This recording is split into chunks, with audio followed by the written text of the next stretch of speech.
السلام عليكم ورحمة الله وبركاته. الحمد لله نحمده ونستعينه ونستغفره ونعوذ بالله من شرور أنفسنا ومن سيئات أعمالنا.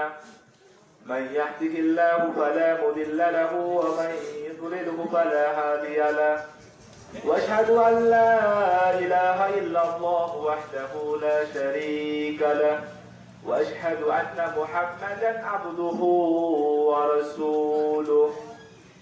اما بعد فان خير الحديث كتاب الله وخير الهدي هدي محمد صلى الله عليه وسلم وشر الامور محدثاتها وكل محدثة بدعة وكل بدعة ضلالة وكل ضلالة في النار.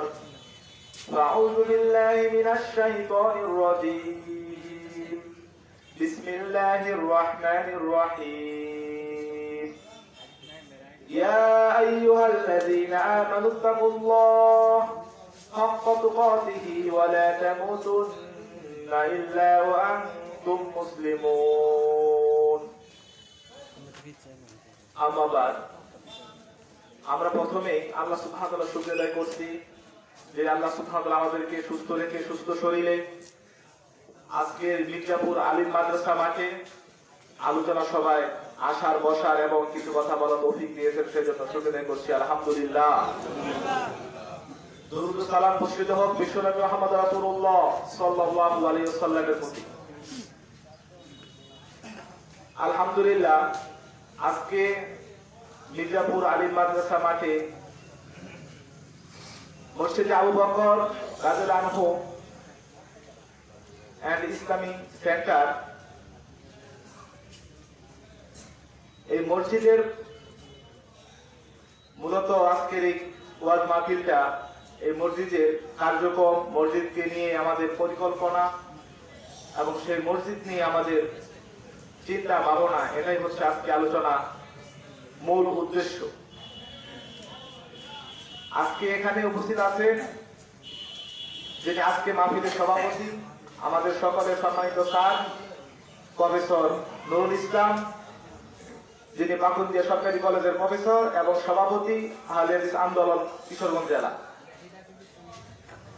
সম্মানিত উপস্থিতি, সংক্ষিপ্ত সময়ে আমরা যে পয়েন্ট নিয়ে আলোচনা করব সেটি হচ্ছে তাওহীদ বনাম শিরক।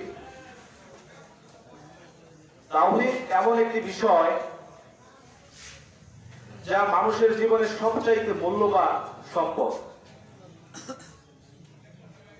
একটা মানুষকে যদি সারা পৃথিবী দিয়ে দেওয়া হয়, তাকে যদি শুধু তাওহীদ থেকে বঞ্চিত করা হয়, ঈমান থেকে বঞ্চিত করা হয়, মূলত তাকে সবকিছু থেকেই বঞ্চিত করা হলো। আমরা যারা এখানে আজকে উপস্থিত আছি, আমাদের অনেকের বয়স 50, 60, 70, 80, অনেকে যুবক, অনেকে বৃদ্ধ। আমরা এই যে জীবনের একটি কাল পেরিয়ে আসলাম, আমরা কথা না বলি, আমরা যে এই জীবনের একটি কাল পেরিয়ে আসলাম, আমরা কতটুকু ইসলাম সম্পর্কে জানতে পেরেছি? আমরা কি এটা মনে করেছি যে শুধুমাত্র মুসলিমের ঘরে জন্মগ্রহণ করলেই মুসলিম হওয়া যায়? যদি একজন ডাক্তারের ঘরে জন্মগ্রহণ করে একজন ছেলে, ডাক্তারের ছেলে, সে কি ডাক্তার হতে পারে? বলেন, কি বলেন আপনারা? ডাক্তার হতে পারে না। তাকে পড়াশোনা করতে হয়, তাকে এমবিবিএস পাস করতে হয়, তারপরে সে ডাক্তার হয়। তো আপনি আমি মুসলিমের ঘরে জন্মগ্রহণ করেছি, জন্মগ্রহণ করার সাথে সাথেই কি আমরা মুসলিম হয়ে যাব, নাকি আমাদেরকে জ্ঞান অর্জন করতে হবে? কোনটা? এখন যদি আপনাদেরকে প্রশ্ন করা হয় আপনি কবে মুসলিম হয়েছেন, কি জবাব দিবেন? কি উত্তর আছে বলেন? যে আপনি কবে মুসলিম হয়েছেন। তার মানে এই নয় যে আমি আপনাকে মুসলিম থেকে বের করে দিচ্ছি। আমি আপনাকে এটা বলার উদ্দেশ্য হচ্ছে, আপনি কি আজও ইসলাম সম্পর্কে কিছু জানেন? এখন যদি বলা হয় ইসলাম বলতে আমরা কি বুঝি, আমরা অনেকেই বলি ইসলাম মানে হচ্ছে শান্তি, কিন্তু আসলে কি ইসলাম অর্থ শান্তি? ইসলামের সংজ্ঞা দিকে শাইখুল ইসলাম মুহাম্মদ ইবনে আব্দুল ওয়াহাব রাহিমাহুল্লাহ তিনি একটা সংজ্ঞা দিয়েছেন ইসলামের। আর যদিও আমরা জানি ইসলাম বলতে আমরা বুঝি শান্তি। ইসলাম শব্দের অর্থ হচ্ছে আত্মসমর্পণ করা, নিজেকে সঁপে দেওয়া, নিজেকে পরিপূর্ণভাবে আল্লাহর কাছে সঁপে দেওয়া। ইসলাম মানে হচ্ছে 1 নাম্বার পয়েন্ট, 4টা জিনিসের নাম ইসলাম। 1 নাম্বার পয়েন্ট হচ্ছে তাওহীদের মাধ্যমে আত্মসমর্পণ করা। 2 নাম্বার পয়েন্ট হচ্ছে আনুগত্যের দিক থেকে আনুগত্যের মাধ্যমে আত্মসমর্পণ করা এবং শিরক থেকে নিজেকে মুক্ত রাখা। এবং 4 নাম্বার পয়েন্ট হচ্ছে কাফের মুশরিকদের থেকে নিজেদের সম্পর্ক ছিন্ন করা।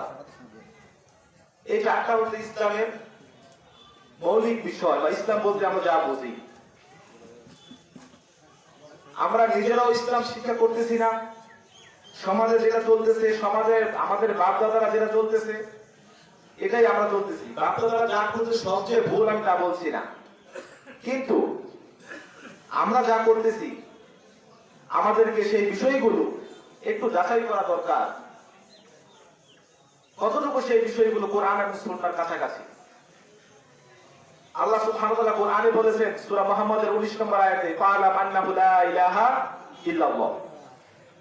তোমরা জানো, তোমরা জ্ঞান অর্জন করো লা ইলাহা ইল্লাল্লাহ সম্পর্কে। আমাদেরকে আল্লাহ সুবহানাহু ওয়া তাআলা জ্ঞান অর্জন করতে বলেছেন।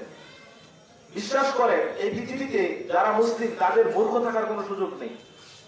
আপনি নিজেকে মুসলিম পরিচয় দিবেন আর আপনি বলবেন আপনি কিছু জানেন না ইসলাম সম্পর্কে, এটা সুযোগ নেই। ইসলামের অপর নাম হচ্ছে জ্ঞান, জানা। যারা নিজেদেরকে আজকে মুসলিম দাবি করতেছে আর বলতেছে আমি ইসলাম সম্পর্কে জানি না, যদি এখন বলা হয় আপনার রব কি, রবের পরিচয় কি, যদি বলেন আমি জানি না, তাহলে এখন আপনি পরিপূর্ণ ইসলাম প্রবেশ করতে পারেন, এখন আপনি পরিপূর্ণভাবে ইসলামে। যদি বলা হয় আপনাকে আপনার রাসূলের পরিচয় কি, যদি বলা হয় আপনাকে আপনার ইসলামের পরিচয় কি, এই যে পয়েন্টগুলো বললাম এইগুলো সম্পর্কে সকলকে জ্ঞান অর্জন করা সকলের উপর ফরজ। তলাবুল ইলমি ফারিদাতুন আলা কুল্লি মুসলিম। প্রত্যেক মুসলিমের উপরে জ্ঞান অন্বেষণ করা, জ্ঞান তলব করার ফরজ। আপনার উপরে 5 ওয়াক্ত সালাত পড়া যেমন ফরজ, আপনার উপরে যাকাত দেওয়া যেমন ফরজ, ঠিক তেমনি আপনার উপরে ইসলাম সম্পর্কে জানা, জ্ঞান অর্জন করা এটা সকলের উপর ফরজ। শুধুমাত্র যারা মুসলিম, শুধুমাত্র যারা আলেম তাদের উপর এটা ফরজ না, প্রত্যেকটা মুসলিমের উপর এই জ্ঞান অর্জন করা ফরজ। সম্মানিত উপস্থিতি, তাওহীদ এমন একটি বিষয় যেই বিষয়ে আমাদের সকলকে জ্ঞান অর্জন করতে হবে। তাওহীদ মানে হচ্ছে আত্মসমর্পণ করা, আল্লাহ একমাত্র আল্লাহ সুবহানাহু ওয়া তাআলার ইবাদত করা, একমাত্র আল্লাহ সুবহানাহু ওয়া তাআলাকে এক হিসেবে মেনে নেওয়া। এই তাওহীদের জন্য যুগে যুগে যত নবী রাসূল এই পৃথিবীতে আসছেন এই তাওহীদ প্রতিষ্ঠা করার জন্য আসছেন। আল্লাহ সুবহানাহু ওয়া তাআলা বলেন, ওয়ালাকাদ বাআসনা ফি কুল্লি উম্মাতির রাসূলা আন ইয়াবুদুল্লাহা ওয়াজতানিবুত তাগুত। আমি এই পৃথিবীতে যত নবী রাসূল পাঠিয়েছি সকলকে শুধুমাত্র এই একটি ওহী পাঠিয়েছি যে তোমরা কি বলবে, তোমরা কি করবে, তোমরা একমাত্র আল্লাহ সুবহানাহু ওয়া তাআলার ইবাদত করবে এবং তাগুতকে পরিহার করবে। আমাদের রাসূল সাল্লাল্লাহু আলাইহি ওয়াসাল্লাম জীবনের সারাটি জীবন শুধুমাত্র তাওহীদের দাওয়াত দিয়েছেন। তিনি যেখানে গিয়েছেন শুধু বলেছেন, ইয়া আইয়ুহান নাস কুলু লা ইলাহা ইল্লাল্লাহ তুফলিহুন।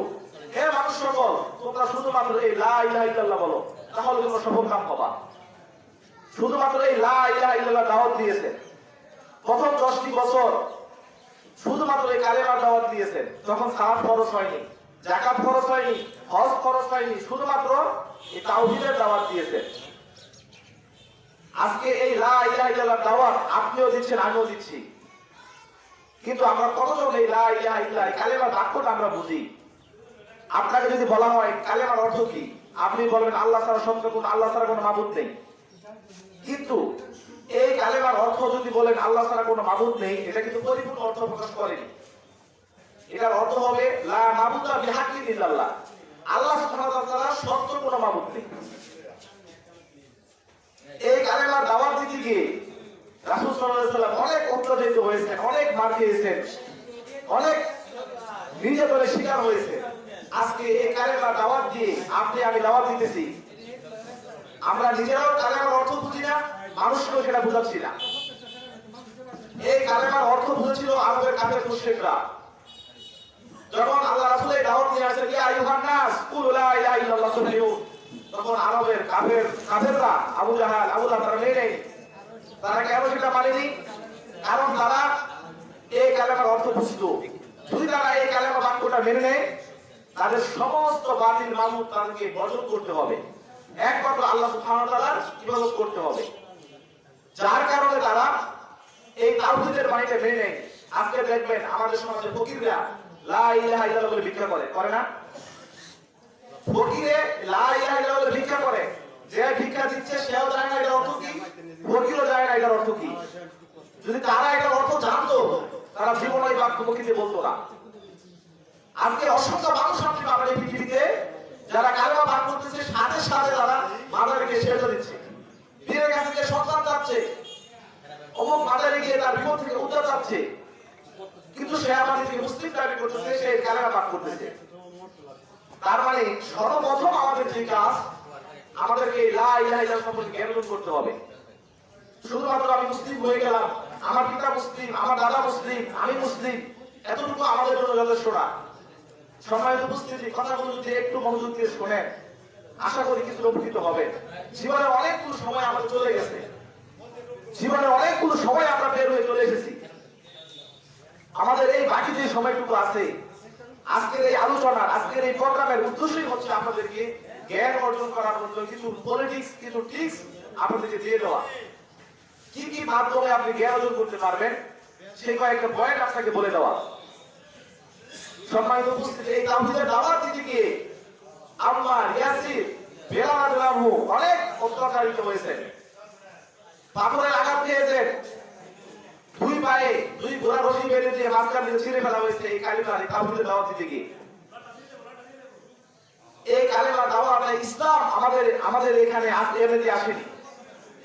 আজকে আমরা মনে করতেছি ইসলাম আমরা সহজেই পেয়ে গেছি, আমরা সেই কষ্টগুলো, সেই ত্যাগগুলো আমরা জানি না।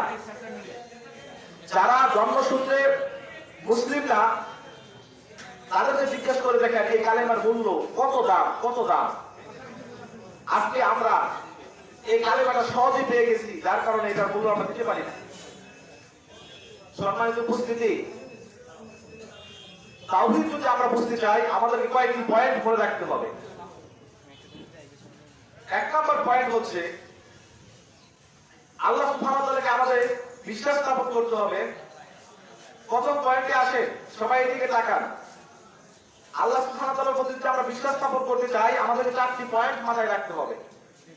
এক নম্বর পয়েন্ট, আল্লাহ সুবহানাহু ওয়া তাআলার প্রতি যদি আমরা বিশ্বাস স্থাপন করতে চাই, যদি আমরা তাওহীদ প্রতিষ্ঠা করতে চাই, আমাদেরকে আল্লাহ সুবহানাহু ওয়া তাআলার অস্তিত্বের প্রতি বিশ্বাস স্থাপন করতে হবে। দুই নম্বর পয়েন্ট, যেটাকে বলা হয় তাওহীদে রুবিয়া, আল্লাহ সুবহানাহু ওয়া তাআলা একমাত্র আমাদেরকে রব হিসেবে মানতে হবে। তিন নম্বর পয়েন্ট, আল্লাহ সুবহানাহু ওয়া তাআলার অনেকগুলো নাম আছে, গুণ আছে, সেগুলো আমাদেরকে বিশ্বাস স্থাপন করতে হবে, জানতে হবে। চার নম্বর তাওহীদে ইবাদত, একমাত্র আল্লাহ সুবহানাহু ওয়া তাআলা ইবাদত করতে হবে। আমরা এই পয়েন্টগুলোকে আরেকভাবে বলতে পারি, আল্লাহ সুবহানাহু ওয়া তাআলার সত্তা, জাত, কর্ম, নাম, গুণ এবং অধিকার, এই যে 5-6টা পয়েন্ট বললাম, এই সবগুলো পয়েন্ট আমাদেরকে জেনে বুঝে মানতে হবে এবং অপরকে দাওয়াত দিতে হবে। এই পৃথিবীতে অসংখ্য মানুষ আছে যারা আল্লাহকে বিশ্বাস করে আবার মাজারে গিয়ে সেজদা দিচ্ছে। এই পৃথিবীতে অসংখ্য মানুষ আছে যারা আল্লাহকে বিশ্বাস করতেছে, তিনি এখান থেকে সন্তান চাচ্ছে। তারা কেন যাচ্ছে? কারণ তারা এই তাওহীদ বুঝে নাই, তারা তাওহীদের অংশগুলো বুঝে নাই। সম্মানিত উপস্থিতি, তাওহীদ যদি আমরা না বুঝতে পারি, তাওহীদের অংশ যদি আমরা না বুঝতে পারি, তাওহীদের এই বাক্য যদি আমরা না বুঝতে পারি, তাহলে আমরা কঠিন কালেও পরিপূর্ণ মুসলিম হতে পারবো না।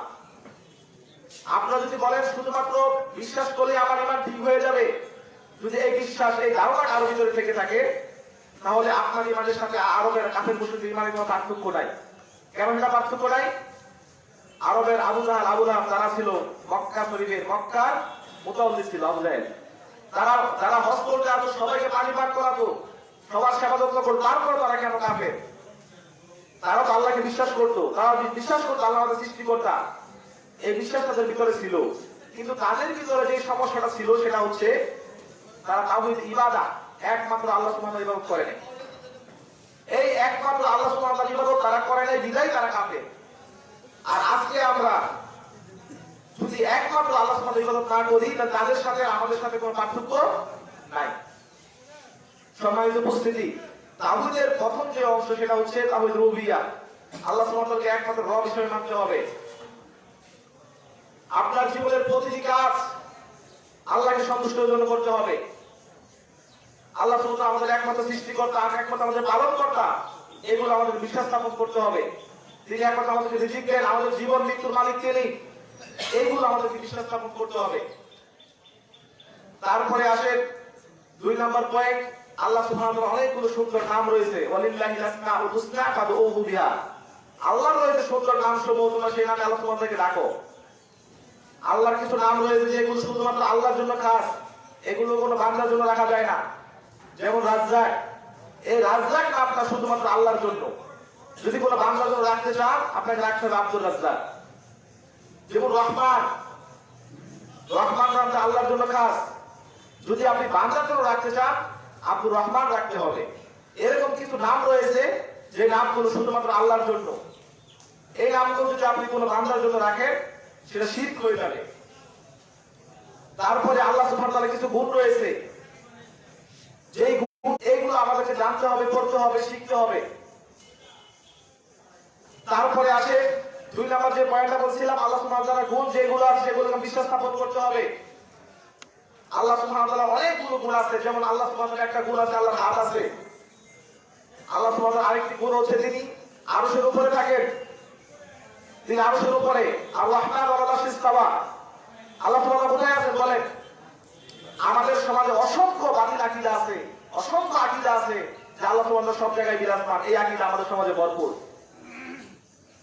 আমাদেরকে বিশ্বাস স্থাপন করতে হবে আল্লাহ সুবহানাহু ওয়া তাআলা আরশের উপরে, এবং আল্লাহ সুবহানাহু ওয়া তাআলা হাত আছে, পা আছে। আপনি সূরা মুলক করেন, তাবারাকাল্লাযী বিয়াদিহিল মুলক ওয়া হুয়া আলা কুল্লি শাইইন কাদির। এখানে আল্লাহ সুবহানাহু ওয়া তাআলা হাত দিয়ে শিখিয়ে দেওয়া হয়েছে। আল্লাহ সুবহানাহু ওয়া তাআলা পা আছে, আল্লাহ সুবহানাহু ওয়া তাআলা দেখেন, আল্লাহ সুবহানাহু ওয়া তাআলা শোনেন। এগুলো আমাদেরকে বিশ্বাস স্থাপন করতে হবে। তারপরে আসে 3 নম্বর পয়েন্ট, তাওহীদ ইবাদত। এই জায়গায় এসে আমাদের দেশের অসংখ্য মানুষ সবচেয়ে বেশি ক্ষতিগ্রস্ত হচ্ছে। আমাদের দেশের মানুষ একমাত্র আল্লাহ সুবহানাহু ওয়া তাআলা ইবাদত করতেছে না। আপনি হয়তো দেখতে পাচ্ছেন মানুষ মসজিদে আসতেছে, আপনি হয়তো দেখতে পাচ্ছেন মানুষ খারাপ করতেছে, কিন্তু প্রকৃত অর্থে তার এই ভালো কাজটার সাথে সাথে তারা অসংখ্য শিরকে লিপ্ত হচ্ছে। এই পয়েন্টটা আমি পরে আসতেছি। আল্লাহ সুবহানাহু ওয়া তাআলা বলেন, ওয়া মা উমিরু ইল্লা লিয়াবুদুল্লাহা মুখলিসিনা লাহুদ্দিন। তোমাদেরকে শুধুমাত্র এই আদেশ করা হয়েছে যে তোমরা একনিষ্ঠভাবে শুধুমাত্র আল্লাহ সুবহানাহু ওয়া তাআলা ইবাদত করবে। ওয়া মা খালাকাতুল জিন্না ওয়াল ইনসানা ইল্লা লিয়াবুদুন। তোমাদেরকে শুধুমাত্র মানুষ এবং জিনকে পৃথিবীতে পাঠিয়েছি আমার তাওহীদ প্রতিষ্ঠা করার জন্য। এই আয়াতের তাফসীরে আপনি পড়ে দেখেন, বলা হয় তাওহীদ প্রতিষ্ঠা করা। সুতরাং আমাদেরকে এই পৃথিবীতে বানানোর উদ্দেশ্যই হচ্ছে আল্লাহর গোলামি করা। তাহলে আপনি বলতে পারেন দুনিয়ার বাড়ি গাড়ি, দুনিয়ার টাকা পয়সা, দুনিয়ার লোভ, দুনিয়ার ব্যবসা বাণিজ্য এগুলো কেন? এগুলো আপনার পরকালে যাওয়ার মাধ্যম, জান্নাতে যাওয়ার উপকরণ। এই দুনিয়ার টাকা পয়সা, এই দুনিয়ার বাড়ি গাড়ি আমার মুখ্য উদ্দেশ্য নয়। আজকে আমরা দেখা যাচ্ছে দুনিয়ার লোভে পড়ে, দুনিয়ার চাকচিককে, দুনিয়ার লোভে পড়ে আমরা পরকালকে বলে যাচ্ছি, রবকে বলে যাচ্ছি। এই জন্য আল্লাহ সুবহানাহু ওয়া তাআলা বলেন, আলহাকুমুত তাকাসুর হাত্তা যুরতুমুল মাকাবির। আসলে প্রতিদিন তোমাদেরকে লিপ্ত করে রেখেছে। এই দুনিয়ার টাকা পয়সা তোমাদেরকে লিপ্ত করে রেখেছে। যতক্ষণ পর্যন্ত তোমাদের উপর কবরে মাটি না উঠবে তোমরা পরিতৃপ্তি হবে না। সুতরাং সম্মানিত উপস্থিতি, আমাদেরকে বুঝতে হবে আমাদের যারা এখন জীবিত আছি, আমাদেরকে এই পয়েন্টগুলো যদি মনে রাখতে পারি, যদি আমরা জান্নাত চাই, যদি আমরা পরকালে সফলতা চাই, যদি আমরা কিয়ামতের মাঠে সফলতা চাই, আমাদেরকে তাওহীদ প্রতিষ্ঠা করতে হবে, তাওহীদের উপর জ্ঞান অর্জন করতে হবে। আল্লাহ সুবহানাহু ওয়া তাআলা বলেন, কুল্লু নাফসিন যায়িকাতুল মাউত ইন্নামা তুওয়াফাউনা উজুরাকুম ইয়াওমাল কিয়ামাহ ফামান যুহজিয়া আনিন নার ওয়া উদখিলাল জান্নাহ ফাকাদ ফাজ ওয়া মাল হায়াতুদ দুনিয়া ইল্লা মাতাউল গুরুর। প্রত্যেকটি মানুষ মৃত্যুর সাথে শোধন করবে এবং কিয়ামতের মাঠে পরিপূর্ণভাবে তাকে তার হিসাবকে বুঝিয়ে দেওয়া হবে। আপনি এই দুনিয়াতে 60 বছর জীবন পেয়েছেন, 60 বছর হায়াত পেয়েছেন, সেই 60 বছরে আপনি কি কাজ করেছেন সেটার পরিপূর্ণভাবে আপনাকে হিসাব দেওয়া হবে। এবং ফামান যুহজিয়া আনিন নার ওয়া উদখিলাল জান্নাহ ফাকাদ ফাজ। যাকে জাহান্নাম থেকে মুক্ত করে জান্নাতে প্রবেশ করানো হয়েছে সে সফল কাম। ওয়া মাল হায়াতুদ দুনিয়া ইল্লা মাতাউল গুরুর। আর এই দুনিয়ার জীবন হচ্ছে একটা খেল তামাশার জায়গা। এই দুনিয়ার জীবন আপনাকে ধোঁকা দিচ্ছে। এই দুনিয়ার জীবন আপনাকে হারাম কাজ করতে বাধ্য করতেছে। এই দুনিয়ার আপনার ফেতনা, আপনার টাকা, আপনার পয়সা, আপনার বাড়ি, আপনার নারী আপনাকে রবের পরিচয় থেকে দূরে ফেলে দিচ্ছে। আজকে আপনি আপনার সন্তানের জন্য, আপনার পরিবারের জন্য হারাম ইনকাম করতেছেন, আপনি আপনার রবকে ভুলে গেছেন। কিন্তু সেই দিন কিয়ামতের মাঠে আপনার সন্তান আপনাকে বলে যাবে, সেই দিন কিয়ামতের মাঠে আপনার সন্তান আপনাকে দেখে পালাবে, আপনার স্ত্রী আপনাকে দেখে পালাবে, আপনার পিতা মাতা আপনাকে দেখে পালাবে। সেই কঠিন মুহূর্তে যদি আমরা বাঁচতে চাই, আমাদের সর্বপ্রথম যে করণীয় সেটা হচ্ছে আমাদের তাওহীদ প্রতিষ্ঠা করতে হবে, আমাদের তাওহীদের জ্ঞান অর্জন করতে হবে। আপনি মনে করতে পারতেছেন যে আমি মসজিদে সালাত পড়ি, আমি জান্নাত পেয়ে যাবো, অস্বীকারেও নয়। যদি আপনার ঈমান ঠিক না থাকে, যদি আপনার আকীদা বিশুদ্ধ না থাকে, আপনি যদি সারা জীবন হজ করেন, সারা জীবন নামাজ পড়েন, সারা জীবন তাহাজ্জুদ করেন, আপনি জান্নাতে যেতে পারবেন না। সেই জন্য আমাদেরকে সর্বপ্রথম যে করণীয় সেটি হচ্ছে আমাদের তাওহীদ প্রতিষ্ঠা করতে হবে। তাওহীদ সম্পর্কে আমাদের জানতে হবে, শিরক সম্পর্কে আমাদের জানতে হবে। সম্মানিত উপস্থিতি, 2 নম্বর পয়েন্টে চলে আসছি, সেটা হচ্ছে শিরক। প্রথম যে পয়েন্ট বললাম সেটা হচ্ছে পজিটিভ দিক, সেটা হচ্ছে তাওহীদ, যেটা আমাদের সকলকে গ্রহণ করতে হবে। 2 নম্বর যে পয়েন্ট সেটা হচ্ছে শিরক, সেটা আমাদেরকে সকলকে বর্জন করতে হবে। শিরক এমন একটি কঠিন বিষয়, শিরক এমন বিষয় যারা শিরক করে মারা যাবে তাদের জন্য জান্নাত হারাম হয়ে যাবে। ইন্নাহু মান ইশরিক বিল্লাহি ফাকাদ হারামাল্লাহু আলাইহিল জান্নাহ ওয়া মা'হুন নার ওয়া মা লিয-যালিমিনা মিন আনসার। যে ব্যক্তি আল্লাহ সুবহানাহু ওয়া তাআলা শিরক করে মারা যাবে তার থাকার জায়গা হবে জাহান্নাম এবং পরকালে সে ক্ষতিগ্রস্ত অন্তর্ভুক্ত হবে। সুতরাং এই শিরক সম্পর্কে আমাদেরকে জানতে হবে। তাওহীদ সম্পর্কে জানা আমাদের প্রতি যেমন ফরজ, শিরক সম্পর্কে জানা আমাদের প্রতি তেমনই ফরজ। যদি শিরক সম্পর্কে না জেনে আমরা মারা যাই, তাহলে আমরা কোন কাজে আমাদের ঈমান চলে যায়। আজকে আমরা ঈমান ভঙ্গের কারণ জানি না, আজকে আমরা ওযু ভঙ্গের কারণ জানি, কিন্তু ঈমান ভঙ্গের কারণ জানি না। যদি আমরা পরকালে জান্নাত পেতে চাই, যদি আমরা জান্নাতে যেতে চাই, আমাদেরকে এই ঈমান ভঙ্গের কারণ জানতে হবে।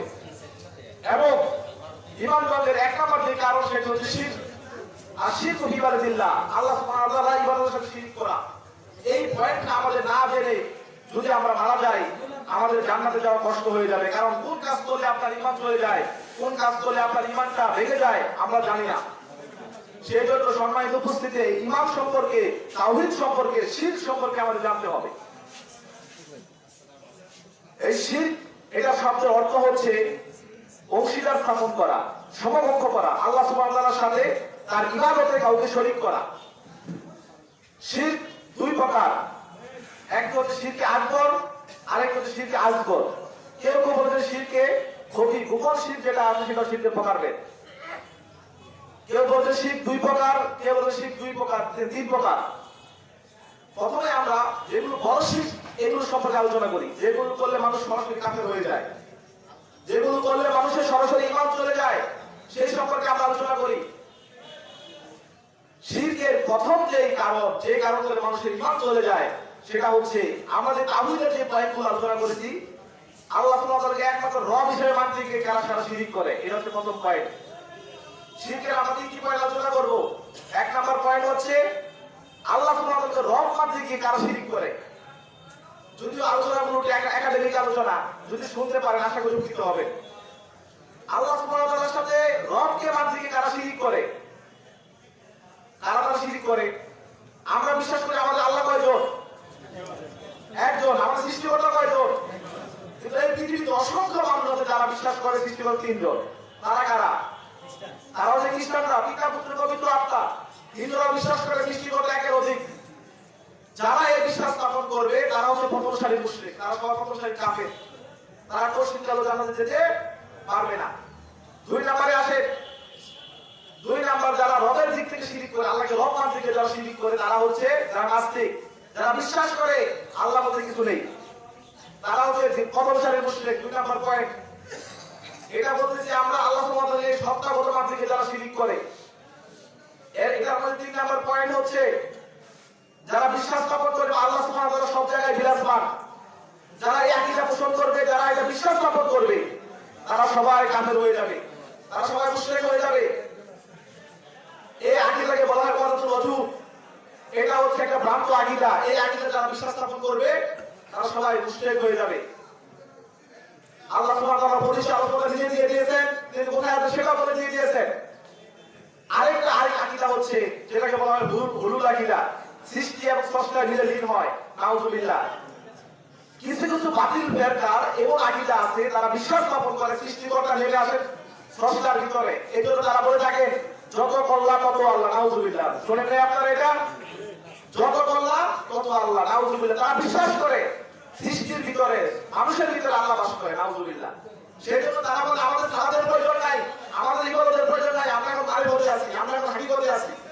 এই আগে যারা বিশ্বাস স্থাপন করবে তারা সবাই শিরকে লিপ্ত, তারা সবাই শিরকে আকবরে লিপ্ত। তারপরে আসেন আরেকটা বিশ্বাস, একটা হচ্ছে সৃষ্টিকর্তা নেমে আসেন, আরেকটা হচ্ছে বান্দা আল্লাহর বাড়িতে বেড়াতে যান। নাউজুবিল্লাহ। যেমন মনসুর আল্লাহ এই শয়তানটা বলেছিল যে একদিন আমি আল্লাহর বাড়িতে বেড়াতে যাই আর আল্লাহ একদিন আমার বাড়িতে বেড়াতে আসে। নাউজুবিল্লাহ। যারা এই ধরনের আকীদা বিশ্বাস স্থাপন করবে তারা সবাই মুশরিক। দুই দ্বারা মৃত্যুর আগে তওবা না করে মারা যায়, তাদের ফলাফল হবে জাহান্নাম। এটা হচ্ছে আল্লাহ সুবহানাহু ওয়া তাআলাকে স্রষ্টাগতভাবে মানতে গিয়ে, সত্তাগতভাবে মানতে গিয়ে যারা শিরক করে। দুই নাম্বার পয়েন্ট, যারা আল্লাহ সুবহানাহু ওয়া তাআলার আফআল কর্মগত শিরক করে।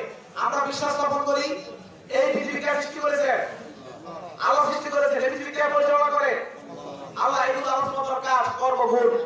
এই পৃথিবীতে অসংখ্য মানুষ আছে যারা বিশ্বাস করে যে কিছু এলাকা, কিছু জায়গা পিসাবের আন্ডারে আছে, অমুক বাজারের আন্ডারে আছে, এই জায়গায় যদি আমি যেতে চাই আমাকে বাজারকে সালাম করে সম্মান করে যেতে হবে। কেউ যদি বিশ্বাস স্থাপন করে শুধুমাত্র একমাত্র আল্লাহ সুবহানাহু ওয়া তাআলা আমাদেরকে এই পৃথিবী পরিচালনা করেন না, কিছু কিছু জায়গা আছে যেগুলো বড় বড় পিসাবের, বড় বড় কোন লিডারের আন্ডারে থাকে, যারা তা সেটা পরিচালনা করে, এই বিশ্বাসকে স্থাপন করে তারা সবাই শিরকে লিপ্ত। দুই নম্বর পয়েন্ট, সবাই কম যারা আল্লাহ সুবহানাহু ওয়া তাআলার নাম এবং গুণে শিরক করে তারা কারা? সেই পয়েন্টগুলো আগে বলা হয়েছে। 3 নম্বর পয়েন্টে আসে যারা আল্লাহ সুবহানাহু ওয়া তাআলার ইবাদতে শিরক করে। এই পয়েন্টে আমরা বেশিরভাগ মানুষ শিরকে লিপ্ত হই। আল্লাহ সুবহানাহু ওয়া তাআলার ইবাদতে মানুষ শিরক করে তিন ভাবে। এক ভাবে হচ্ছে অন্তর দিয়ে শিরক করে, দুই ভাবে হচ্ছে মুখ দিয়ে শিরক করে, তিন ভাবে হচ্ছে মানুষের কাজের উপর শিরক করে। কেউ যদি বিশ্বাস স্থাপন করে আল্লাহ সুবহানাহু ওয়া তাআলা ছাড়া কোনো মানুষ আপনার কোনো ক্ষতি করতে পারে, কোনো পীর আপনার কোনো ক্ষতি করতে পারে, কোনো বাজার আপনার কোনো ক্ষতি করতে পারে, এই জিনিসটা আপনার অন্তরে ভয় হয়। এই ভয় যদি কারোর ভিতরে থাকে সে শিরকে লিপ্ত। সেটা হচ্ছে অন্তরে শিরক। কেউ যদি বিশ্বাস স্থাপন করে একমাত্র আল্লাহ সুবহানাহু ওয়া তাআলা ছাড়া অন্য কেউ আমাদেরকে সন্তান দিতে পারে, অন্য কেউ আমাদের উদ্ধার করতে পারে, জাদুমন্ত্র দিয়ে আমাদের উদ্ধার করতে পারে, তাবিজ দিয়ে আমাদের উদ্ধার করতে পারে, যারা বিশ্বাস স্থাপন করে তারা সবাই শিরকে লিপ্ত। এবং শুধুমাত্র এই তাবিজ, এই জাদু, এটা বড় শিরক হয়, ছোট শিরক হয়। যদি আপনি এই তাবিজকে বড় শিরকের মাধ্যম মনে করেন তাহলে ছোট শিরক, আর যদি সরাসরি মনে করেন এই তাবিজ আপনাকে উদ্ধার করবে তাহলে বড় শিরক। সবাই তো বলছে সবাই কম। 3 নম্বর পয়েন্টে আসেন তাওহীদ ইবাদত। তাওহীদ ইবাদত একটা কথা বলছি, অন্তরের শিরক। আমরা মুখে কি করে শিরক করি? অনেক মানুষ দেখবেন মাজারে মানত করে, গিয়ে মাজারে সন্তান চায়, আপনার সন্তান হচ্ছে না, সংসারে অশান্তি, সংসারে সুখ নাই, অমুক মসজিদে অমুক মাজারে গিয়ে মানত করে, ছাগল দেয়, গরু দেয়। যারা এই বিশ্বাস স্থাপন করে ওই মাজারে গরু দিলে, ওই মাজারে ছাগল দিলে, ওই মাজারে টাকা দিলে আমার সন্তান হবে, আমার পরিবারে সুখ আসবে, আমার মেয়ের বিবাহ হবে, যারা বিশ্বাস স্থাপন করবে তারা সবাই শিরকে আকবরে লিপ্ত। 3 নম্বর পয়েন্টে আসেন আল্লাহ সুবহানাহু ওয়া তাআলার ইবাদতের ক্ষেত্রে মানুষ কি করে শিরক করে, সেটা হচ্ছে কর্মকাণ্ডের মাধ্যমে। আমরা মসজিদের কার জন্য? আল্লাহর জন্য। আমরা সালাত করি কার জন্য? আল্লাহর জন্য। যদি কেউ বিশ্বাস স্থাপন করে আমি মসজিদে যাচ্ছি, সামনে আমার ইলেকশন, আমি মানুষকে দেখানোর জন্য মানুষকে আলাপ করতেছি, লোক দেখানোর জন্য যারা ইবাদত করবে, সেটা যদি শুধুমাত্র মানুষকে দেখানোর জন্য হয় সেটা বড় শিরক হয়ে যাবে। সেই জন্য আপনার সালাত হবে একমাত্র আল্লাহ সুবহানাহু ওয়া তাআলার জন্য। আপনার হজ যদি আপনি মনে করেন মানুষ আমাকে আলহাজ রাখুক সেই জন্য আমি হজ করবো, যদি এই নিয়ম থাকে সেটা হবে ছোট শিরক। আর যদি মানুষকে দেখানোর জন্য হয় সেটা হবে বড় শিরক। সম্মানিত উপস্থিতি, তারপর আপনার জিকির, আপনার দাড়ি, আপনার লেবাস, আপনার বাহ্যিক যে পোশাক অঙ্গ সেগুলো যদি আপনি মানুষকে দেখানোর জন্য করেন সেটা কখনো ছোট শিরক হয়, কখনো বড় শিরক হয়। সেই জন্য সম্মানিত উপস্থিতি, সবাই কম যে পয়েন্টগুলো বললাম, আমি যদি মূল পয়েন্টগুলো বলে গেলাম, এই পয়েন্টগুলো যদি আমরা বিশ্বাস স্থাপন করতে পারি, আমরা যদি জ্ঞান অর্জন করতে পারি, আমরা আমল করতে পারি, তাহলে আমরা জান্নাতে যেতে পারবো। আর এই পয়েন্টগুলো যদি আমরা না জানি, না জ্ঞান অর্জন করি, যত হজ করি, যত আমল করি, পুরো আমল কবুল হবে না। আল্লাহ সুবহানাহু ওয়া তাআলা আমাদের যে কথাগুলো বলছে সেগুলো আমল করতে তৌফিক দান করুন। আমিন। প্রথমে আমাকে আমল করতে তৌফিক দান করুন এবং আপনাদের সকলকে আমল করতে তৌফিক দান করুন। আল্লাহ সুবহানাহু ওয়া তাআলা আমাদের সকলকে কবুল করুন এবং যে ভালো কথাগুলো বললাম সবগুলো আল্লাহর পক্ষ থেকে, যে খারাপ কথাগুলো হয়েছে বা যেগুলো ভুল হয়েছে সবগুলো শয়তানের পক্ষ থেকে, আল্লাহ সুবহানাহু ওয়া তাআলা সকলকে কবুল করুন। আমিন। আসসালামু আলাইকুম ওয়া রাহমাতুল্লাহি ওয়া বারাকাতুহু।